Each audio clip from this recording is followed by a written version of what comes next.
123 Descontos. Comprar e economizar em um só lugar. 123descontos.com.br.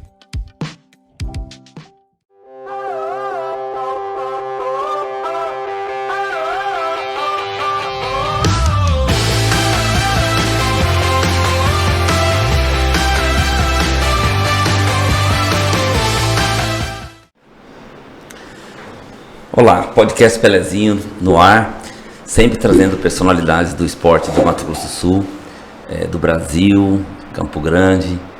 Hoje eu tenho a grata satisfação de estar recebendo para conversar para a gente. Vamos conversar hoje é handball nas paradas aqui. Andréia, que é atual presidente da Federação de Handball, ex-atleta. É um prazer enorme recebê-la aqui. Eu estive jogando de goleira de handball, né? E hoje você é uma dirigente e nós vamos conversar, né? Conhecer a Andréia, conhecer a realidade do nosso handball, né? E a perspectiva, né, Andréia, para 2023. Prazer enorme recebê-la aqui. Prazer é todo meu estar aqui no seu podcast. Eu vejo que é mais uma voz que a gente tem do esporte, poder conhecer um pouco mais daquilo que nós temos de melhor nesse estado, independente, né, de qual categoria, qual modalidade. Eu acho que isso é uma importância, porque existem muitos esportes que eu vejo que são meio abafados, que as pessoas acabam não conhecendo e às vezes não acabam não praticando até por falta de conhecimento, né? E o handball a gente sabe que é um esporte muito praticado nas escolas, mas que na realidade também ele é pouco difundido, né? Temos assim, a nível de mesmo, clubes, são poucos, né? Em Campo Grande principalmente, né? Mas escolas. A gente tem muito clubes e escolas aqui. Esse ano a gente teve já adiantando, né, nossos assuntos, né? A gente já teve um aumento bacana de clubes que não são clubes escolares. A gente estava foram 6 clubes que nós conseguimos trabalhar. Foi um processo longo de 1 ano e pouquinho, né, durante a pandemia, para poder estar filiando, né? E são clubes que não são clubes escola, são clubes adultos mesmo, que a gente ficou muito feliz, porque a gente tinha essa dificuldade, mas acho que essa pandemia deu uma mexida nos nossos pensamentos em relação à nossa saúde, em relação à atividade física, né? Em geral. Eu percebo que, assim, houve um grande movimento, principalmente na questão adulta, deles estarem se movimentando, estarem procurando mais, mesmo que não seja é mais atitude de lazer, né? Mesmo sendo ele amador ainda, não tão profissional, mas esse ano a gente teve a participação do Máquinas, né? Que é um dos clubes filiados do Máquinas ADAC, na participação na Liga Nacional. Foi campeão na etapa classificatória e participou da etapa final. Então, para a gente é uma conquista muito grande, né? Mas vamos falar da Andréia, antes de presidente de federação.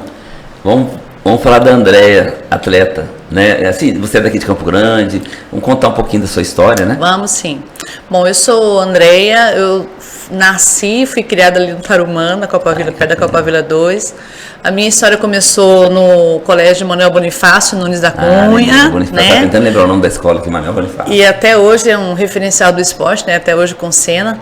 Mas eu comecei a praticar o handball lá com o professor Everaldo, né? Que hoje já é falecido. Mas ele foi um grande referencial para mim e para muitas outras meninas, até para se tornar hoje professor de educação física. Ele foi um ponto-chave. Eu comecei ali já com 12, 13 anos, eu brincava de basquete, mas a gente tinha uma equipe muito forte lá que ele já tinha montado. E eu era um pouco mais nova, uns 2, 3 anos mais nova que as meninas que competiam mesmo. E aí eu peguei já ele no final, porque ele já estava com problema de saúde, se tornou diretor, a gente acabou sendo treinada por um outro aluno que amava handball, que é o Jair, que hoje é mestre em enfermagem lá em Dourados. E a gente começou ali. Depois do Manuel Bonifácio, acabei indo para o ASE com o Paulo Ricardo, né? Ficamos lá mais 6 meses. Aí entra esse processo que existe em várias modalidades, né? A questão da bolsa, né? Eles pegam as crianças das escolas públicas, né? E naquela época, hoje já não tem mais em escolas particulares. Então, é uma infelicidade nós não termos isso, né? Porque realmente eu ganhei bolsa para estar no ASE, a gente tinha uma participação grande das escolas em relação à questão bolsa atleta, né? Nas escolas particulares. Isso era muito bacana, muitos atletas que eu conheço hoje se beneficiaram dessa bolsa e e tiveram grandes sucessos, né? Mas Eu hoje em lembro, dia, o Asa infelizmente, a gente montou- não tinha, né? montou Hoje não equipes tem. fortes, assim, não só no handball, gostou de basquete, Sim. de futsal, principalmente. Assim como o Dom Bosco também, E o por Dom Bosco muitos sempre teve, anos, né? Ficou. Dom Bosco, Massa, sempre Mas, investindo, né? exatamente. O ASA, ele foi um pouco antes dele encerrar as atividades como escola. Aí a gente acabou indo para o Oswaldo Cruz também, que investiu pesado naquele ano. Não vou falar muita idade, para não, a gente não, né? O ano para a gente não divulgar muito a nossa idade. Mas aí eu me lembro que a gente foi para o Oswaldo Cruz, somos campeã estadual, campeão do municipal, ficamos em terceiro no Jebs. Você era goleira, né? Eu era goleira. Mas esse detalhe aí. Não era muito fã do gol, não, viu? Eu te confesso, eu Como é que você gostava parava muito no gol? da linha. Porque eu era muito grande, eu era mais molenga, não era tão habilidosa, não era E tão. goleiro é difícil ter posição. No esporte, no futebol, no handball, goleiro, sim, tem que gostar, tem que querer ser goleiro, porque Tem que gostar. E eu leva falo que pancada eu pra aprendi. caramba. Eu aprendi. Leva muita bolada. As pessoas falam assim: nossa, você é doido de ser goleiro. O goleiro é doido, é maluco, né? Mas assim, é uma questão realmente de você se identificar com aquele local, se você realmente ter qualidades que você trabalhar vai. específico, né, de goleiro também, Principalmente o trabalho específico. Eu me lembro que quando eu jogava no gol, eu jogava na linha. Mas quando eu fui pro ASE, o Paulo queria que eu fosse goleiro. Então eu fui como goleira. Aí fiquei ali no ASE, no ASE, Oswaldo Cruz. Aí a gente acabou indo embora pra Mirassol, São Paulo. Montou uma equipe lá muito forte. O Paulo foi convidado para ser o treinador, né, o técnico. Ele acabou levando algumas meninas daqui, eu fui uma das. E eu acabei indo. Mas ainda lá no começo eu ainda jogava na linha e jogava no gol. Mas no nosso primeiro ano de competição, nós fomos campeã cadete no juvenil, ficamos em segundo no júnior, isso paulista. Na época não era cadete, né? Era infantil, infanto, juvenil, né? Que no caso era o cadete. O juvenil, nós fomos campeãs em 3 categorias e ficamos em segundo em uma. E aí, nesse mesmo ano, a gente fomos campeã brasileira cadete. E aí eu fui no gol. Aí, como eu fui no gol, eu fui goleira destaque da competição. Então, eu acabei sendo convocada para a seleção no meu primeiro ano, quando eu saí daqui. Aí, como eu fui convocada para a seleção como goleira, aí larga a mão de linha, vamos investir naquilo que a gente já mostrou potencial. E dali para frente, eu sempre gostei muito, até hoje, eu brinco na linha, eu falo, hoje se for brincar, eu não quero brincar no gol, eu quero brincar na linha, né? Todo goleiro, quando vai jogar, quer jogar centroavante no campo. Eu falo assim, handball é a mesma coisa, né? Quer fazer gol, não quer eu nem gosto, nem questão de fazer gol, eu gosto mesmo da dinâmica, assim. Hoje, tipo assim, pelo fato de ter treinado muita coordenação motora, muita agilidade, hoje meu desenvolvimento na linha, mesmo com essa idade, é um pouco melhor do que antigamente. Então, assim, eu tenho muita facilidade, principalmente nas questões de agilidade, mesmo hoje já acima do peso um pouco, mas eu sempre gostei. Então, assim, eu treinei muito, Pelé, assim.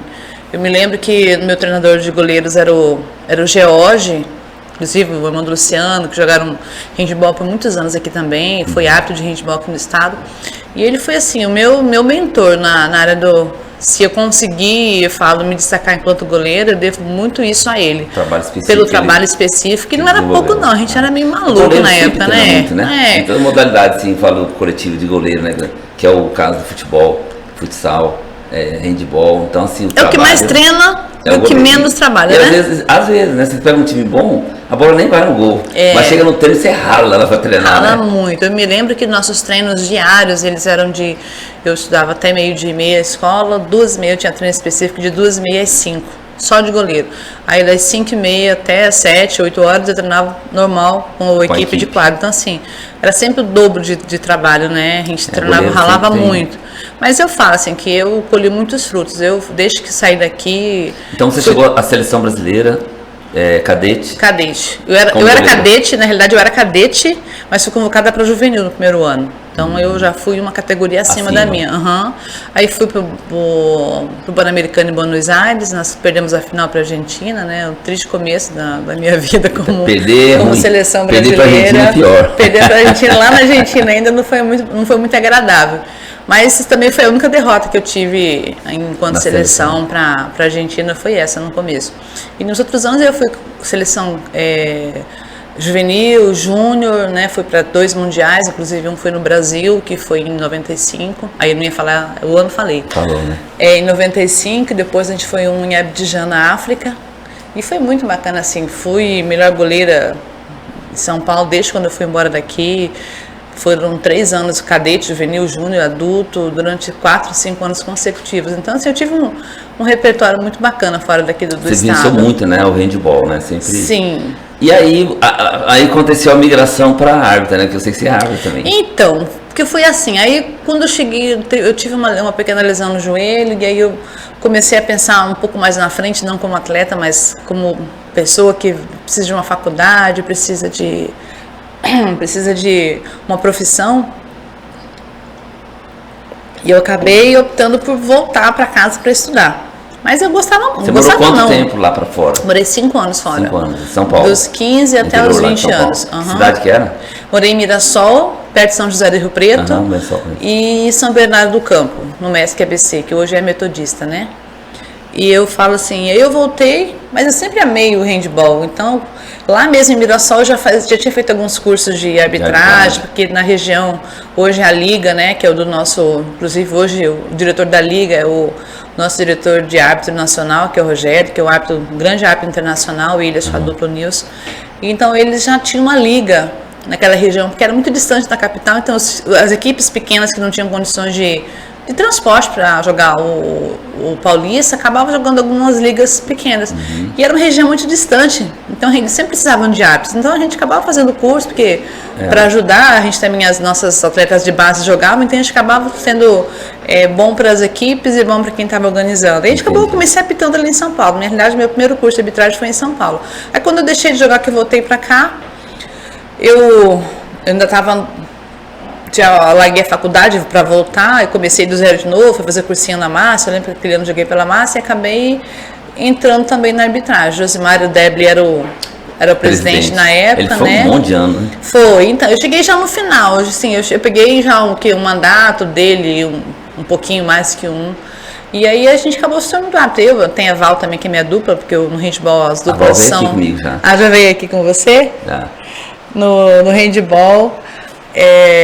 os árbitros são em duplas, só passos foi em duplas, né? Hoje nós temos, não ativos, mas nós temos hoje, são 4 duplas nacionais de árbitros, né? E uma coisa que eu me apaixonei, continuei apitando, amo apitar até hoje, quando eu tenho condições de apitar, a possibilidade de apitar, a gente está apitando principalmente os jogos adultos. Como árbitra, você apitou competições a nível nacional? Como árbitra, você chegou a que nível de arbitragem? Eu cheguei a árbitro nacional. Né? Eu e a Val fomos árbitros nacional, apitei 2 pan-americanos, apitei vários brasileiros, júnior, juvenil, Copa Brasil, adulto, masculino. Então a gente também teve uma retrospectiva muito bacana. Nessa modalidade, vamos colocar, do handball, e você como árbitra, vocês têm grandes possibilidades, assim, por exemplo, de estar participando dessas competições nacionais, né? Porque assim, não tem uma quantidade muito grande de árbitros assim, no nível nacional. Hoje, até pelo fato, Pelé, de você serem duplas, não serem árbitros individuais, por exemplo, se eu vou para uma competição, vou escalar para competição e minha dupla não puder ir, a gente não vai, eles vão escolher uma outra dupla. Então, se eu vou fazer um curso nacional, se eu não passo, a minha dupla também não passa. Ou passa as duas. Então, acho que é até um também dos quesitos. A sua dupla era a Val? A minha dupla era a Val, E aí, quando a Val começou a virar técnica, eu também acabei deixando um pouco, porque eu acabei não sendo mais convocado para algumas coisas, né?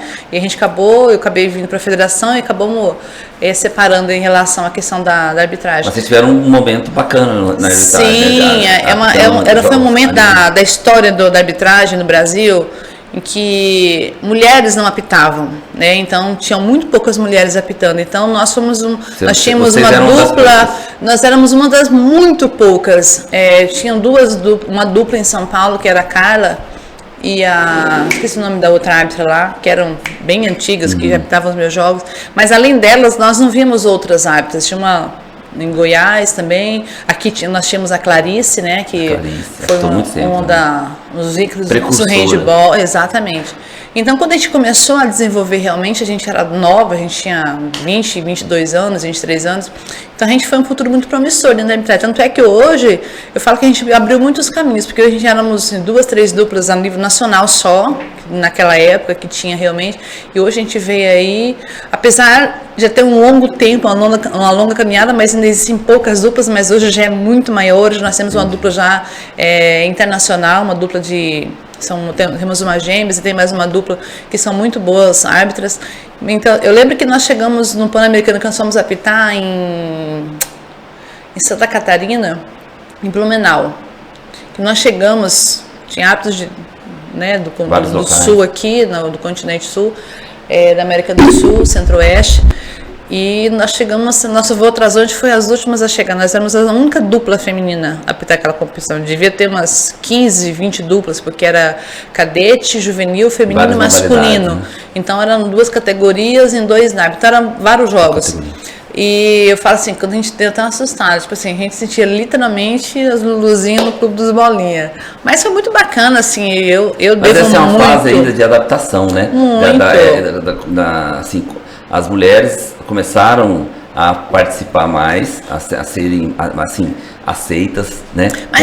Mas você sabe que eu acho que o grande preconceito está mais na mulher em querer ser árbitra do que no próprio sociedade ou dos homens, porque assim, eu vejo, existe ainda, com certeza existe muita discriminação pelo fato de sermos mulheres, a gente vê no futebol hoje o espaço sendo ganho pelas mulheres, é muito bacana, mas a gente percebe, mas assim, eu percebo a percepção da mulher se sentir incapaz de tomar uma atitude, porque assim, eu percebo que dentro de quadro você precisa se impor, você precisa mostrar que você ali, não é que você manda, mas é que ali você é o ponto de equilíbrio, então você precisa ter autoridade para decidir. Você é mediadora. Exatamente. E eu percebo que essa atitude, nós mulheres, eu percebo que as mulheres têm muita dificuldade em sentir, eu vejo porque assim, a gente há muitos anos está participando da federação e eu percebo que a gente busca ter mulheres no quadro, buscamos, mas a gente encontra essa resistência. Porque acho que é algo cultural, acho que a gente precisa tirar isso da cabeça, nós somos tão capazes quanto qualquer um de não nos sentirmos intimidadas. Eu lembro que eu sofri muito, igual os homens erram. E nós sofremos muito no começo, muita discriminação mesmo, assim, de xingamentos, de, sabe, palavras que nos ofendiam enquanto mulheres, mas que a gente não ligava muito não, a gente passava por cima, verdade, mas André, não a gente observa fácil. Assim, o xingamento de torcedor, assim, da torcida contra o árbitro, primeiro, o árbitro tá entrando, o cara é ladrão, já chama de ladrão sem começar o jogo. Mas enfim, para as meninas, talvez, assim, o tipo de ofensa, elas são diferentes assim, no sentido, eles não falam palavrão para vocês, pelo respeito, mas falam, vai dirigir o fogão da tua casa, no sentido assim, figurado, isso. Né? Eles não têm assim aquela agressividade de que tem o homem, por exemplo, o cara xinga, olha, eu já tive palavrões de técnicos, inclusive, assim, muito, muito próximos a nós, assim, e que quase nos fez existir uma vez, sabe? Mas aí acho que a gente tinha muita...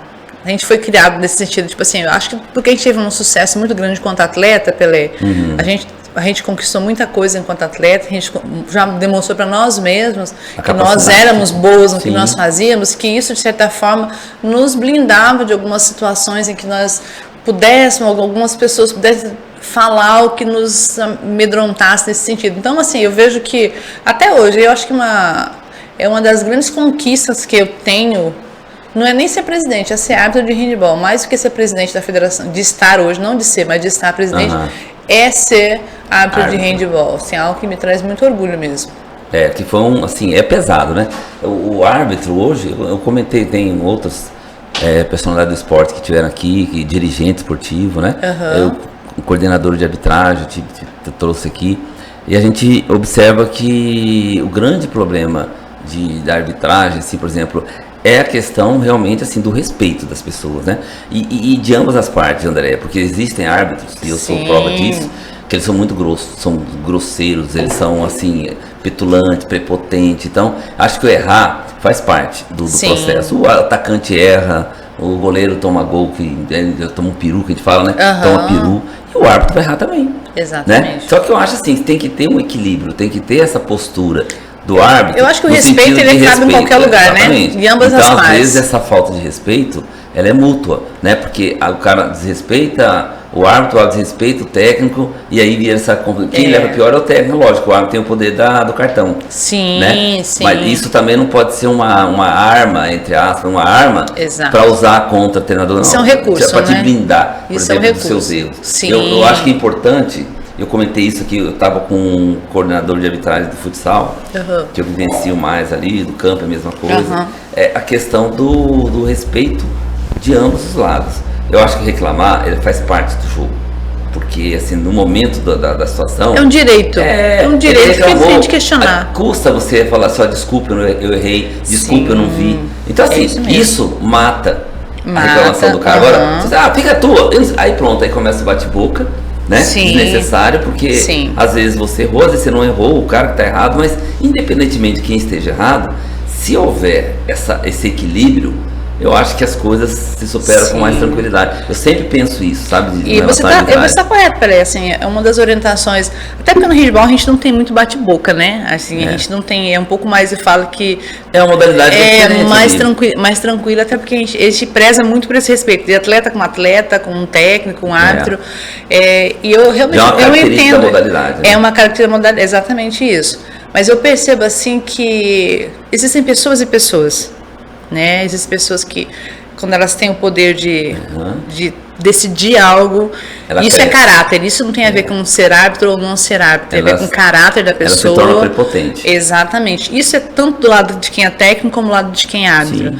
Nós temos um cuidado muito grande em relação aos nossos árbitros, de sempre estar orientando. Eu sempre falo assim, quando o técnico reclamou 1 ou 2 vezes, presta atenção, porque ele pode estar certo no que ele está falando e você pode estar errado, né? Fala para ele, vou observar, eu não vi, não identifiquei o problema, mas eu vou observar. Essa atitude, eu acho que isso é muito bacana. Você dizer assim, você está me dizendo, eu não vi, mas eu vou observar. Pode ser que você esteja errado, pode ser que eu esteja errado. Então você deixa ali uma dúvida, mas você dá uma atenção para ele dizer assim, pronto, é o suficiente, o cara acalmar. Exatamente isso. Né? Então a gente sempre preza por isso. Eu acho que fica muito feio para toda hora. Desculpa, errei. Desculpa, errei. Não, você tem que entender, você não pode também estar errando toda hora, né? Então, mas você dá uma atenção, dizendo para ele que você não percebeu, mas que você vai observar. Eu acho que isso é o ponto equilíbrio de tudo, sabe? E eu vejo que o respeito, Pelé, eu falo assim... Ele cabe em qualquer lugar, né, André? Não tem. Eu vejo assim, eu optei muitos anos... E eu falo assim, hoje eu tenho uma história, se eu entrar na quadra para apitar, eu sei que eu tenho respeito das pessoas que estão ali como técnicos, porque eu procuro ser o mais imparcial possível, eu procuro ser o mais correto. Mas como você falou, tem horas que eu vou errar. E quando eu erro, eu não tenho problema de assumir quando eu errei, sabe? Eu acho que a gente é humano, né? É normal, a gente vê hoje no futebol o VAR ali, tipo assim... Até com VAR os caras estão errando. Mas, tipo assim, ele mostra para o mundo tipo assim, que o árbitro é muito falho. Existem muitas situações que não é uma questão de você estar roubando ou não, porque essa é a palavra, né? Quando você tem um erro, 2 erros consecutivos, é mais você falar que o cara é ruim do que falar que o cara tá roubando. Porque até quem faz algum tipo de... essa prepotência, esse nível de... Eu não vou dizer que não exista, mas assim... isso não vejo tão perceptivo quanto se é falado a questão do o árbitro tá roubando, Eu vejo que são muito mais erros por falta de atenção, por falta de concentração, por um melhor posicionamento no campo, na quadra. Orientar, e eu procuro educar os pais do Pelezinho, os atletas do Pelezinho. Eu sempre falo assim, árbitro não erra. O árbitro não rouba. O árbitro, ele erra. Exato. Então, assim, o árbitro, ninguém tá roubando. Roubar é pegar a tua carteira, ele errou, ele tá errando. Mas não quer dizer que o cara lá... E não é intencional, às vezes, por falta de conhecimento. Eu vejo que na maior parte das vezes, os árbitros, eles acabam errando. Eu vou falar do handball. Por falta de posicionamento correto, por estar numa boa visibilidade da situação, por às vezes não estar... Falta de concentração. Concentrado, não deveria estar concentrado, porque o handball hoje é muito rápido. Você tem uma ideia? O handball está tão rápido hoje que estão já se cogitando, já estão fazendo experiência para terem 3 árbitros na quadra. Igual o basquete, né? O basquete está com 3 árbitros. Por quê? Porque é muito rápido. Então são muitos detalhes que às vezes está ficando inconsistente do árbitro conseguir ter, sabe? Então, assim, já são estudos, já são... O handball evoluiu muito. Muito. Né? Você pega handball de 5 assim, anos atrás. Mas, André, tecnicamente ele evoluiu. Muito. Porque antigamente era só porrada, assim. Era muita porrada. Hoje o cara nem se toca praticamente. Isso é verdade. Tipo assim, hoje a velocidade é muito alta. Eu acompanho, assim, Olimpíada, por exemplo, eu vi os jogos de handball. E eu, desde a época do Dom Bosco, eu jogava handball quando era moleque, nos Jogos Salesianos do Dom Bosco, eu era goleiro de handball. Eu sempre gostei de pegar no gol, de futebol também. Aí eu observei assim, a gente observa muito os jogadores, os jogos que a gente tinha de handball, era muita violência, na verdade, era muita pancadaria. Na falta da habilidade vai a força, né? Era muita força. E aí, eu acompanhando, quando eu fui ver nas Olimpíadas, essa última Olimpíada aí, os jogos de handball... Espetáculo, né? O cara não toca em ninguém. Trabalha a bola. Quando encosta, falta, encostou mais ou menos 2 minutos. Então, assim, há generalizou um respeito muito grande e uma falta... Assim, a técnica, ela sobressaiu a violência. Muito, né? muito. Sim. Taticamente mudou muito, evoluiu bastante. E a parte técnica, e diminuiu a violência. E aumentou a velocidade do jogo. Muito velocidade. Hoje a gente percebe que nos últimos 10 anos, a regra já mudou praticamente umas 2, 3 vezes. Devido a para se adaptar ao ritmo que o handball ele vem evoluindo. Então, são situações. A última mudança que teve agora é a questão do tiro de saída. Que antes você tinha que pisar na linha central ali. Assim, no handball não tem aquele círculo central, sim, mas ele tem 1,5 m, mais ou menos a região central. Hoje já existe um círculo onde eu posso cobrar em qualquer lugar dentro do círculo. Para que esse tiro de saída ele não seja retardado. Porque o que estava acontecendo? As equipes estavam sempre prontas, aí para porque não está bem posicionado, para porque não está com o pé na linha. Então, assim, a IHF percebeu que isso estava diminuindo a vantagem daqueles que conseguiam ser mais rápidos no tiro de saída. Então, assim, a gente percebe que são pequenos... O cartão amarelo está quase deixando de existir. Eu acredito que na próxima mudança de regra já não vai existir mais cartão amarelo, vão ser as exclusões direto, porque, assim...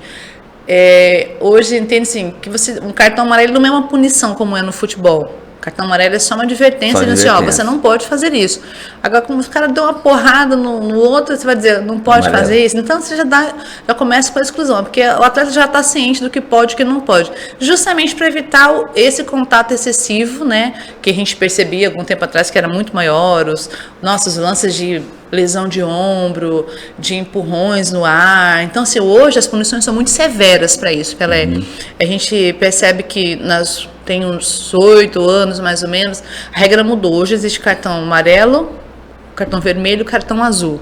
O azul ele quer dizer que, além de você deixar aquela partida ser desqualificada, no handball não tem expulsão, é desqualificação. Você foi desqualificado daquela partida, não joga mais. E se você tiver não joga mais aquela partida, e se você tiver um relatório, você já vai, isso quer dizer que você vai ter um cartão azul, isso estaria indicando que você vai ter um relatório por causa da sua ação daquela atitude, né? Então, por quê? Porque se via muitos acidentes assim, o cara saltava, o cara dava um empurrãozinho no quadril, então, assim, intencionalmente, né? Então, causava lesões muito graves, uma greve muito forte, porque o cara está no ar. Então, assim, eles entendem que a falta de atitude antidesportiva em relação ao corpo do atleta, ela é extremamente perigosa e ela é punida. Então, assim, os atletas eles são condicionados. Sim. Eu falo assim, a gente vai ver um europeu, os caras de 2 metros, eu acho isso extraordinário. O árbitro fala, amarelo, exclusão. O cara às vezes, mas abaixa a cabeça e vai embora. Às vezes o cara já sabe o que ele fez, ele já vai embora. Ele nem espera o árbitro, ele já tá saindo da quadra. Porque ele já entendeu que aquilo foi uma atitude imprudente que ele fez. Coisa que a gente não vê, né, muito no futebol, que eu falo assim, cara, a gente percebe assim, isso é cultural. Isso é cultural, sabe? Você porque, entender assim, a gravidade do problema. O campeonato, você assiste o campeonato inglês, o cara apitou a falta, tá bom. Aqui no Brasil apita a falta, chove em cima do ar. Seca o juiz, 2 times, aquele bate-boca, um pedindo pro cara dar um cartão, outro pedindo pra não dar o cartão, mas vira aquela confusão. Então, assim, é muito confuso. Então, nossa cultura realmente assim, é de desrespeito, é de levar vantagem. Então, se você sabe que fez a falta, você faz uma hora, assim, reclama um monte, mas você sabe que você fez a falta. Exatamente, exatamente. Correr, né? E às vezes foi uma falta que você realmente viu que você machucou o teu colega, sabe? Então, assim, não vai querer justificar uma coisa que não tem justificativa, né? E ainda querer acusar o árbitro de ter feito induzir o árbitro a dizer que ele está errado, que ele viu coisas onde não tem. Mas, enfim, voltando para o nosso handball. Então, a gente percebe, assim, que essa questão da arbitragem, da evolução, esse ano, tipo assim, você já não se viu atleta usando 2 mãos para segurar a bola. Hoje, por uma questão da cola, né, que ficou uma questão a nível mundial de problema, porque as quadras ficam empesteadas com as colas. Então, assim, hoje a Kempa já está adaptando, hoje essa é uma nova regra, que vão existir bolas menores para que não haja o uso da cola. Exatamente, mais aderente, mas diminuir o tamanho da bola para que não se haja o uso da cola. Porque para dar mais aderência. Mais aderência. Mas assim, hoje você começa a perceber que até 8 anos atrás, o Brasil foi campeão mundial em 2013.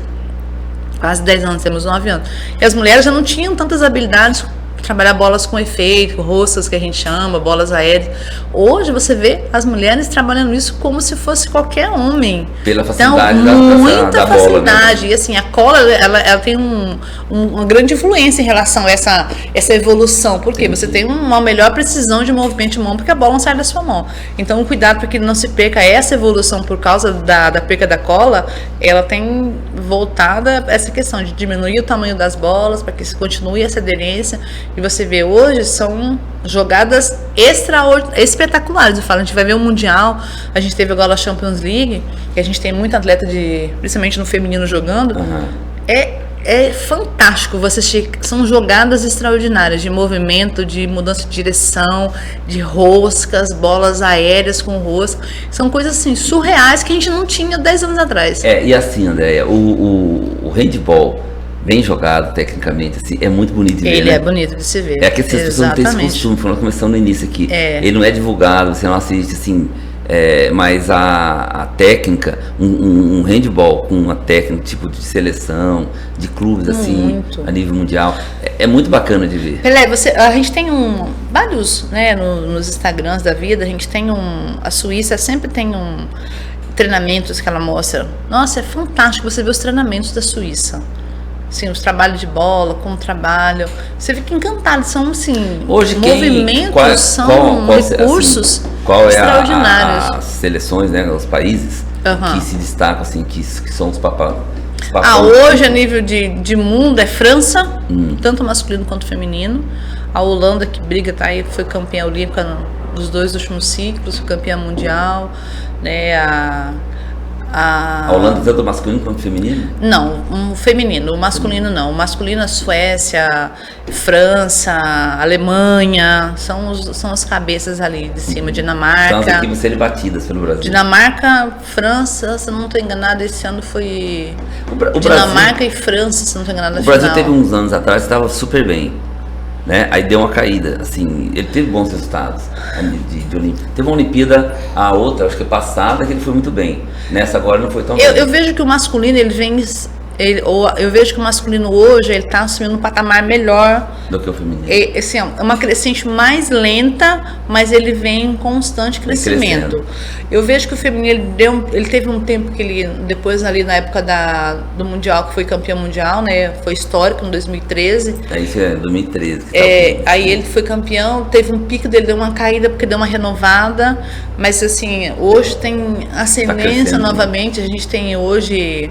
O nosso time, basicamente todo do adulto, né, mora fora na Espanha, na Europa, e a gente vê, assim, sendo um dos destaques hoje a nível de mundo, a nível de Champions League. De uma seleção isso forte. Dá uma perspectiva realmente de um novo ciclo que começou, né, depois, porque quando elas foram campeãs mundiais em 2013, aí já começou uma renovação. Entendi. Um novo ciclo. Então não estava com a mesma qualidade. E a gente tinha um técnico muito bom, né, que era o Solback lá, que hoje ele voltou, é o dinamarquês. Isso eu falar, um cara era... Inclusive ele foi campeão agora.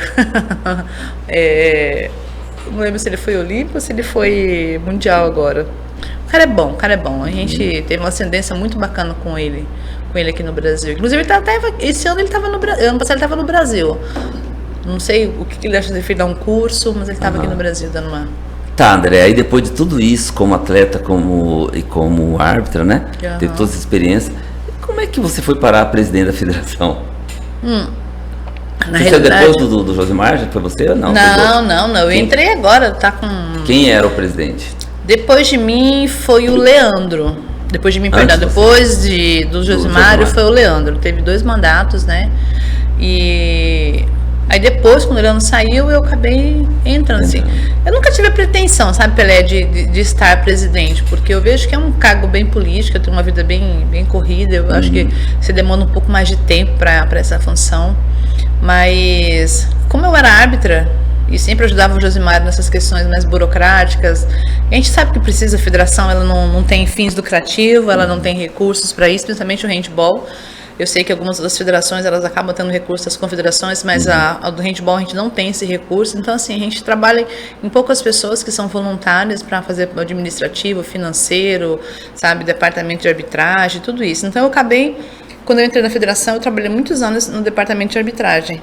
Ajudava nas questões burocráticas com o Josimar, mas sempre tive à frente do departamento de árbitros, que é uma coisa que eu sempre gostei muito. Inclusive, quando o Leandro era, eu também fazia tanto o administrativo quanto a parte de arbitragem. E aí, quando o Leandro saiu, eu tive que deixar o departamento quando ele saiu, porque ele assumiu uma outra função pública aí, e ele não pôde estar mais como presidente, e eu acabei tendo que assumir. Mas, assim, eu gosto mais dos bastidores, eu gosto mais de ver as coisas acontecendo, de promoção. Mas é uma experiência única, assim, eu gosto do que eu faço. O seu mandato é até quando?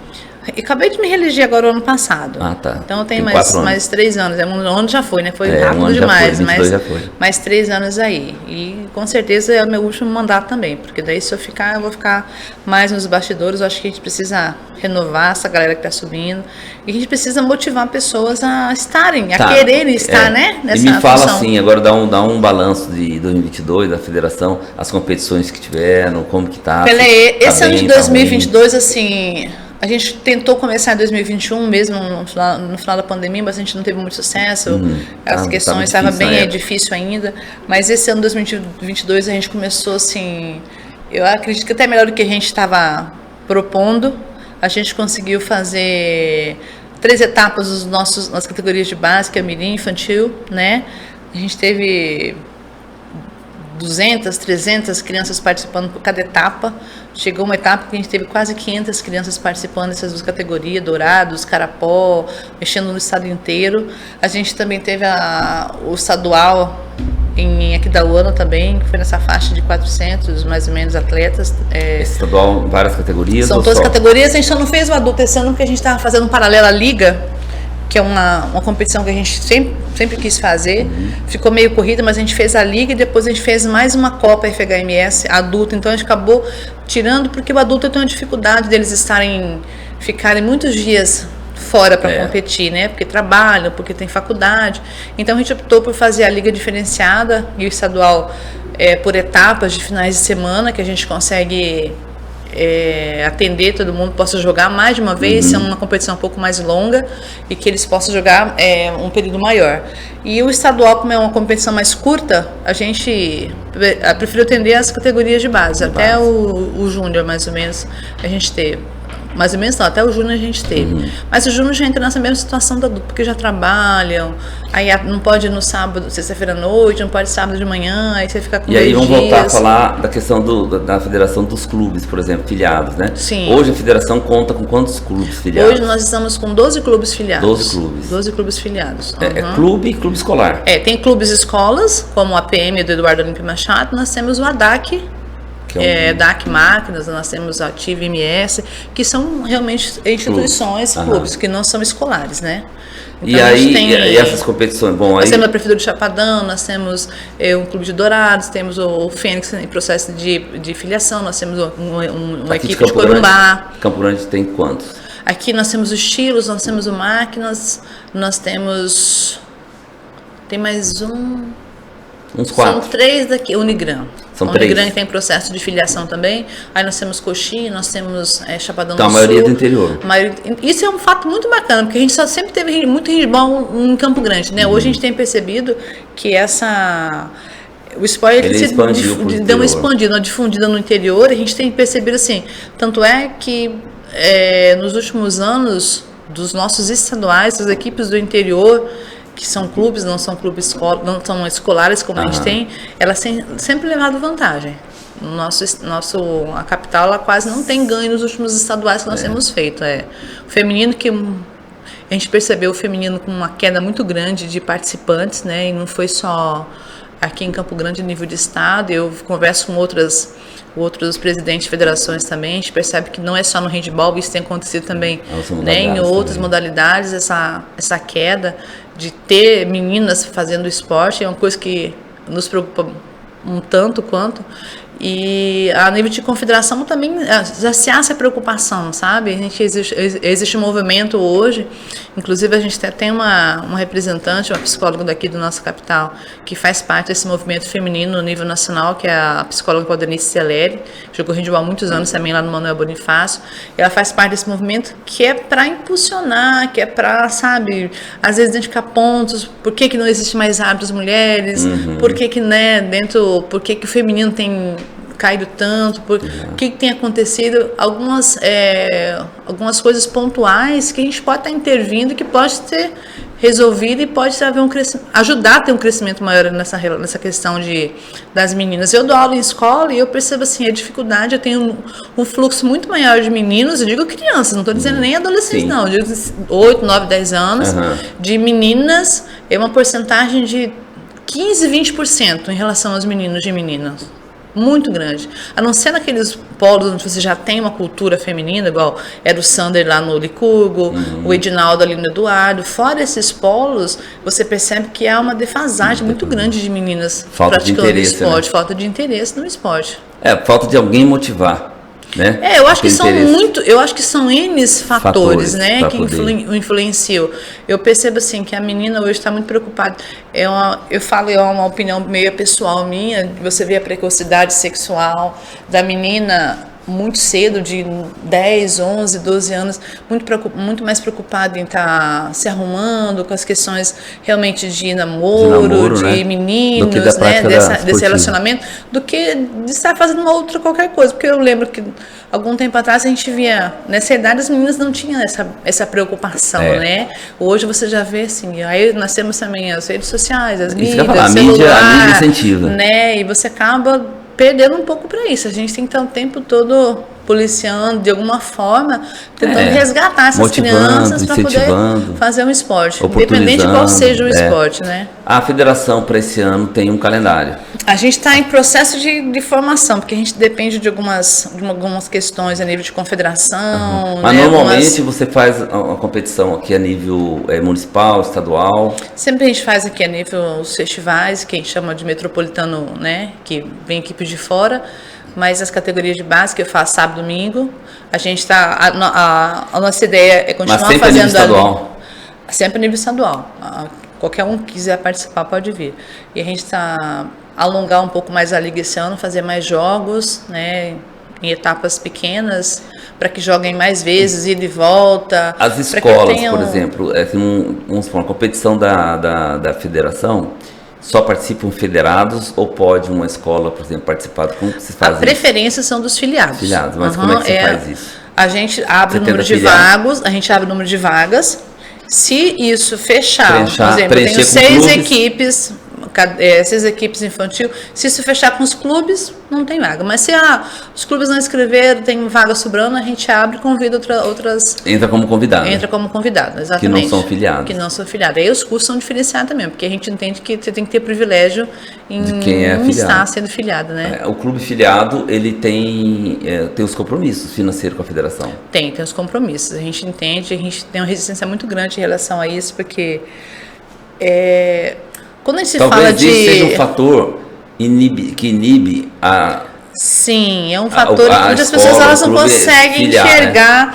Tipo assim, por que eu tenho que pagar anuidade? Por que eu tenho que pagar... Vantagem, só vê desvantagem. Só vê desvantagem, né? E eu sempre falo assim, a federação não funciona, ela não tem uma verba... Sim. Para poder para se manter. Então a gente tem muito custos que as pessoas que estão de fora elas não conseguem. Você quer ter uma instituição que tem muita coisa que as pessoas não sabem que você tem custo, sim, né? Então elas falam, mas por que paga? Você tem pouca competição. Mas a gente tem procurado aumentar o número de competições. Tipo assim, igual nossos festivais, a gente isenta ou diminui o valor de... E eu vejo assim que é irrisório, porque assim, você vai pagar lá R$100, R$180 de inscrição numa competição, não é nada. Você sabe que não é nada, para os custos que você tem. A arbitragem é muito cara. É, né? Muito cara. Aí você tem a premiação... Aliás, o que mais caro na competição é a arbitragem. É a arbitragem. Porque são vários jogos e a arbitragem... E assim, e nossas competições, os clubes não pagam arbitragem. Eles só pagam as anuidades, as carteirinhas, que são os credenciamentos por anual de atleta. E quem paga a arbitragem?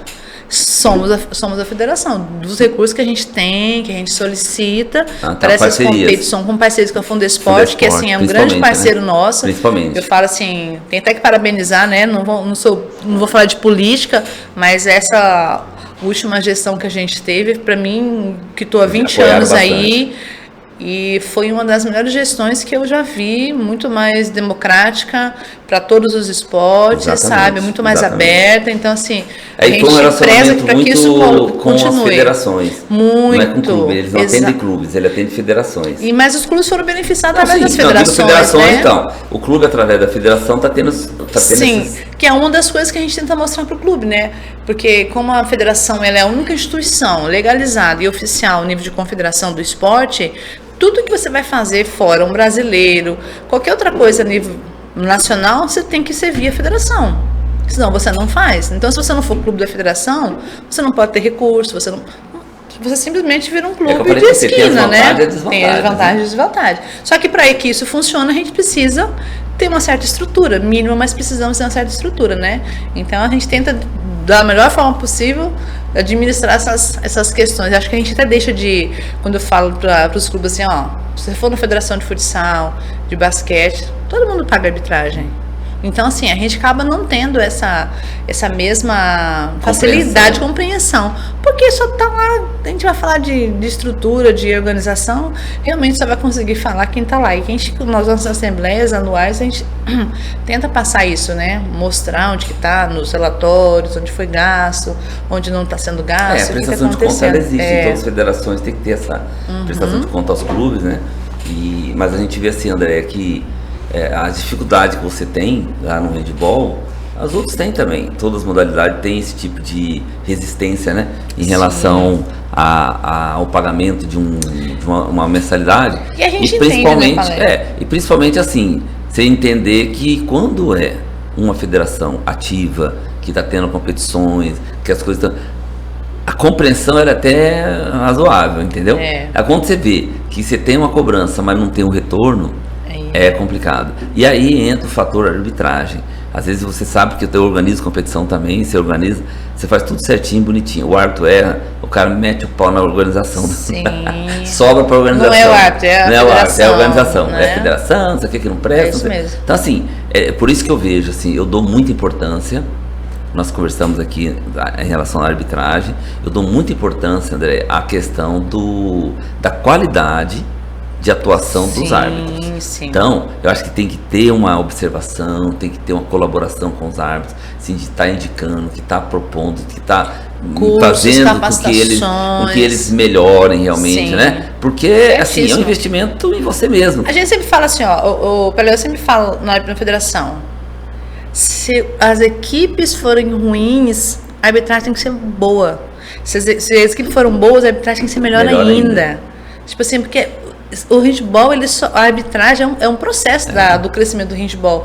Se nós temos equipes fortes, árbitros bons, nosso esporte ele vai crescer. Agora, se eu tenho equipes boas, que árbitros que são ruins, que não estudam, a gente pega muito bem. Não é que a gente consegue isso 100%, porque a gente não consegue, ter um grupo grande até, e as pessoas não vivem de arbitragem. Sabe? Infelizmente, a gente não consegue dar esse... Porque eu gostaria de dar um valor realmente que pudesse suprir a necessidade do cara no final do mês, para ele poder entender que aquilo ali ele pode levar mais a sério. Eu posso levar isso um pouco mais, porque o que eu ganho aqui, ó, é diferenciado em relação, 40% do meu final de semana, do meu mês, entendeu? Isso seria uma outra realidade, mas você não tem competições fixas, você tem competições esporádicas.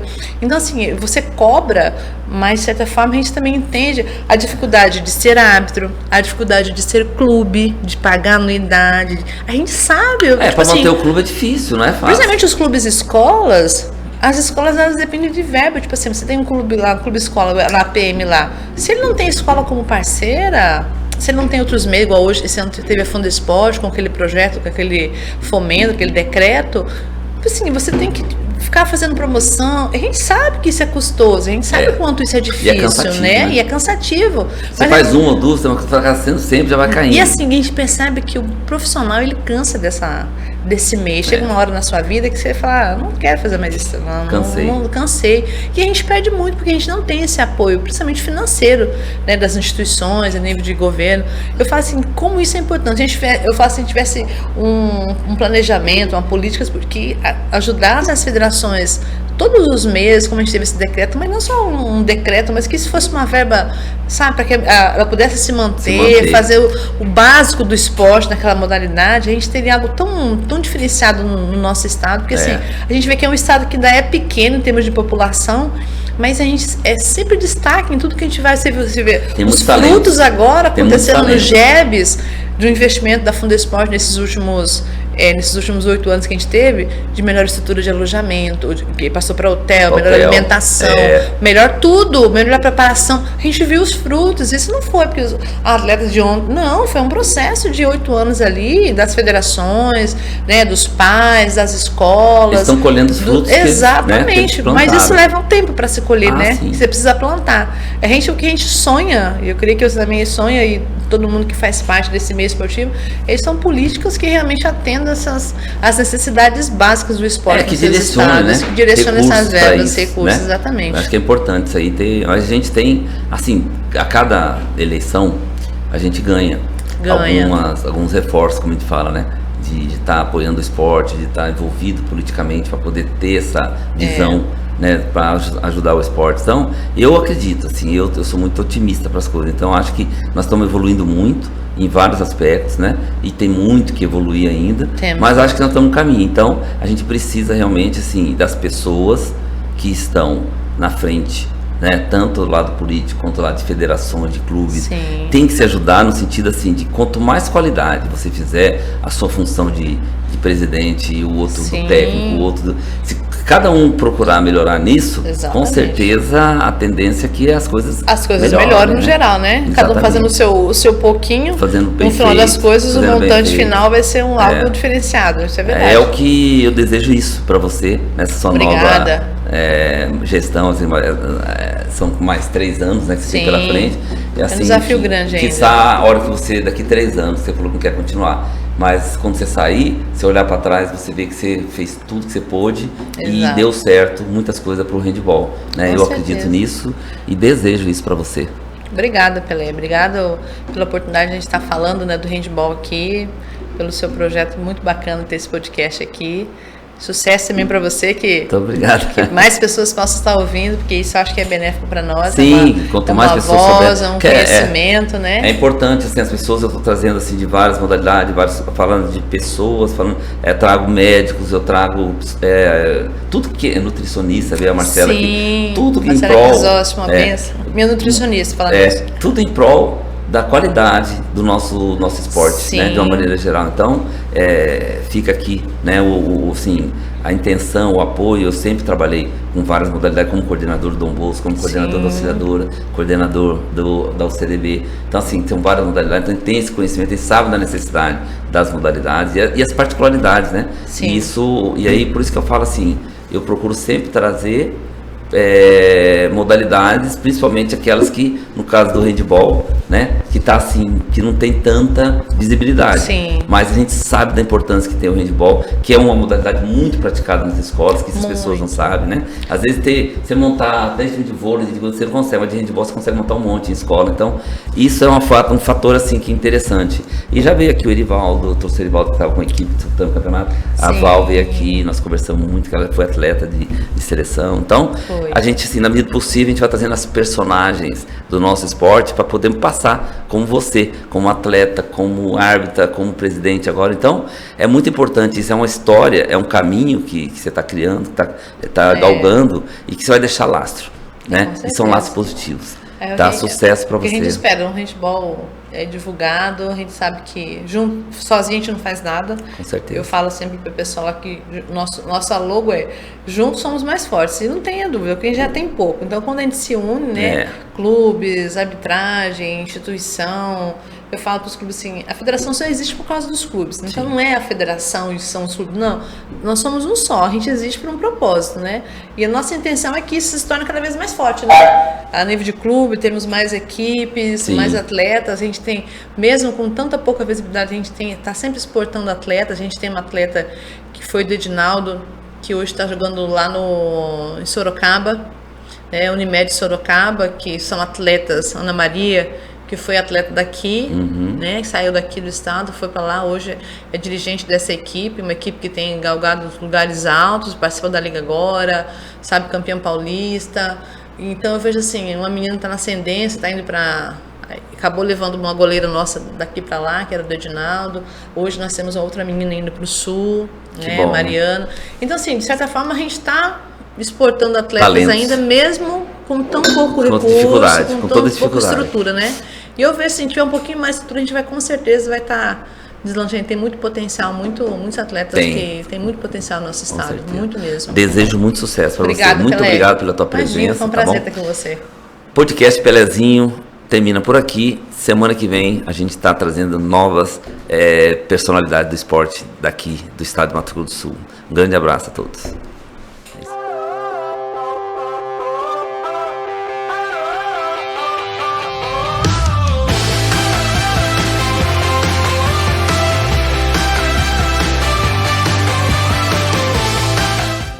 Três descontos. Comprar e economizar em um só lugar. 123descontos.com.br